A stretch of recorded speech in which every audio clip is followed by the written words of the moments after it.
Well, now here's some interesting news that came out of the Washington Post yesterday.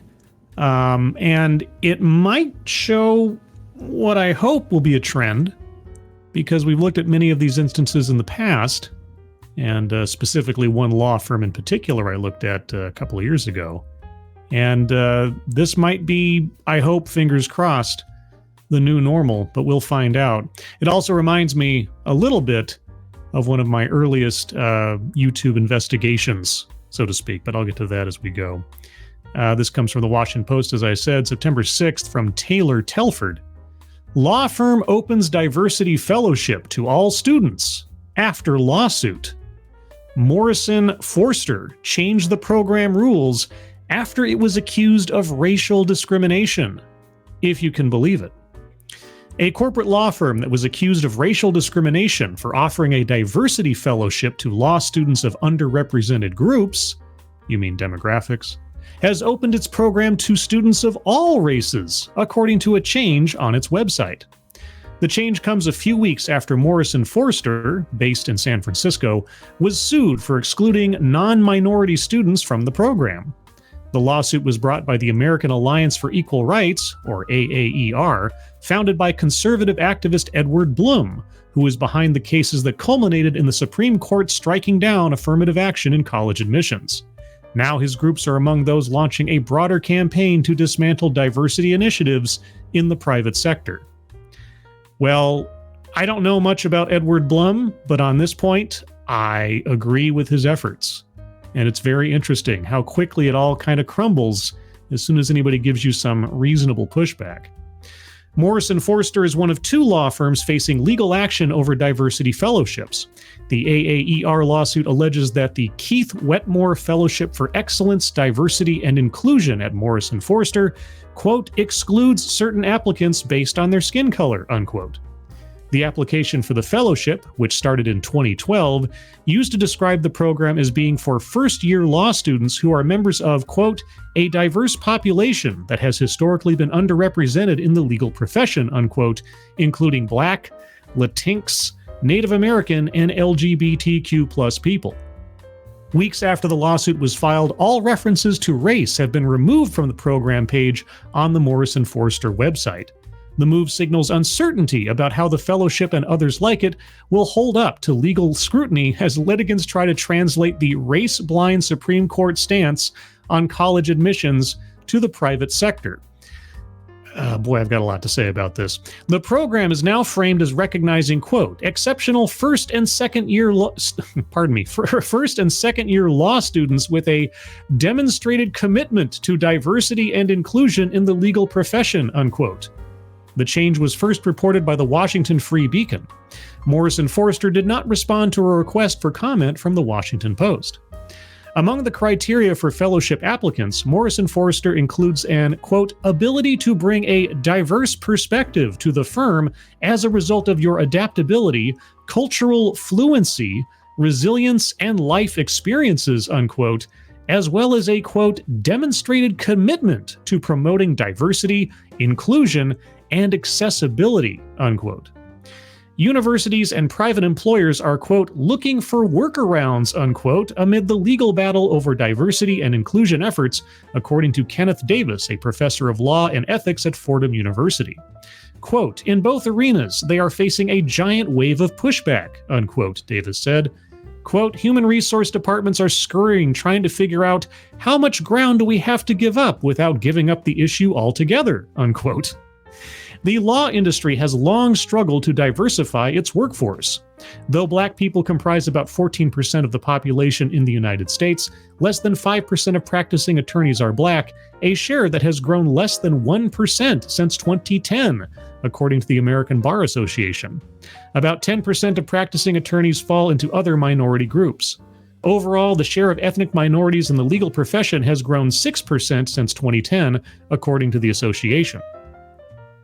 But you're not going to mention any of the other demographics? Just one? Okay.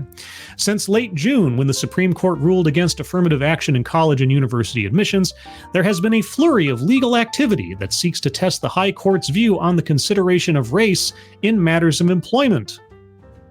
because nothing did that previously? Oh boy. In July, 13 attorneys general sent a letter to the Fortune 100 chief executives warning the overturning of affirmative action could have ramifications for corporate diversity, equity, and inclusion programs. America First Legal, the conservative nonprofit group backed by former Donald Trump advisor Stephen Miller, has filed complaints in recent months against Kellogg, Nordstrom, and Activision Blizzard, alleging that their diversity and inclusion policies constitute racial discrimination. Probably because they do. Along with the lawsuits against Morrison, Foerster, and Perkins Coie, AAER has also sued Fearless Fund, a venture capital firm based in Atlanta, over its grant program for early-stage businesses owned by Black women. In the cases against Morrison, Foerster, and Perkins Coie, AAER has alleged that the firms are violating a section of the Civil Rights Act of 1866 that prohibits racial discrimination in contracts. Quote, "The law abhors racial discrimination. The lawyers who help administer that law are supposed to abhor it too," unquote, the complaint against Morrison Foerster states. By operating a fellowship program specifically for law students of Black, Latinx, and Indigenous descent, as well as members of the LGBTQ+ community, the complaint states the law firm has, quote, "been racially discriminating against future lawyers for more than a decade," unquote. Yes.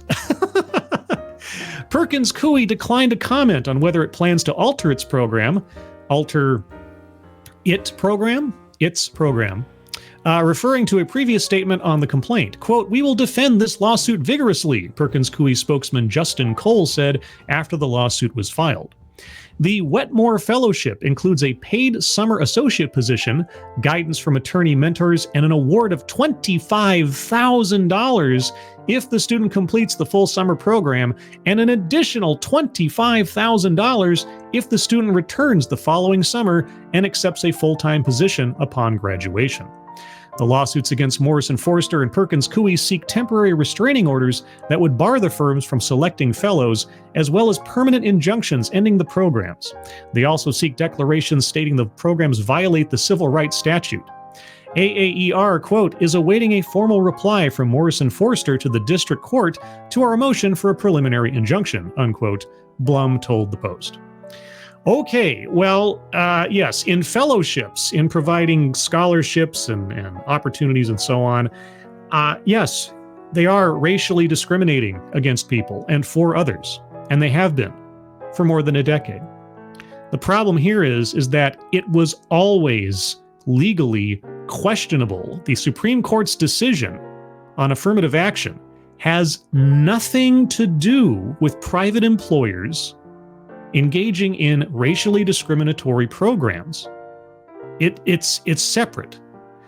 Now, as I've said before, I'm not going to complain about the legal ramifications finally, seemingly coming down upon these programs. It just bewilders me why it took so long. Affirmative action in college admissions is operating on a completely separate level of legal, playing field, if I can put it that way, than private employers. They are related, but they are not connected. And that's what has just made me go absolutely bonkers these last 7 years. Every time I watch a video from a company or see a panel discussion or read an article about a DEI program, and I ask myself, how is this legal? Why isn't this challenged? Why aren't there class action lawsuits out the wazoo against Google and Facebook and Amazon and eBay and onward and onward? But in particular with this one, what's really interesting is that the lawsuit hadn't completed yet. It was just that it was filed against them, and suddenly they turned tail. And that reminds me of something on my YouTube page. There is a playlist on my channel called Down the Rabbit Hole, and also The Boom Experience. These two things are tangentially related. There was a program at a school district, a public school district in Washington State, that had a yearly conference called the Boom Experience that they stated on their website at the time that was specifically for Black, Latinx, and Native American male students. And I emailed the school, I emailed news outlets in the area and everything asking, hey, doesn't this violate several elements of the Civil Rights Act? having a public school, under Title VI, having programs that are racially and gender segregated? I never got a response back, but the Boom Experience website was updated shortly after my email blitz to say, even though this program is meant to focus on Black, Latinx, and Indigenous students, it's open to all students of any stripe. Yeah, it was a really poor backpedal.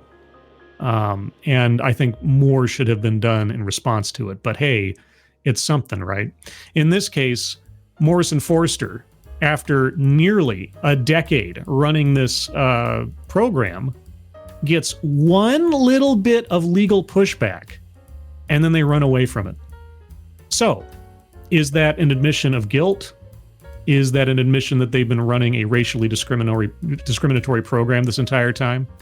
Will they be up for any other legal liability as a result? I hope so, because this is not a unique situation.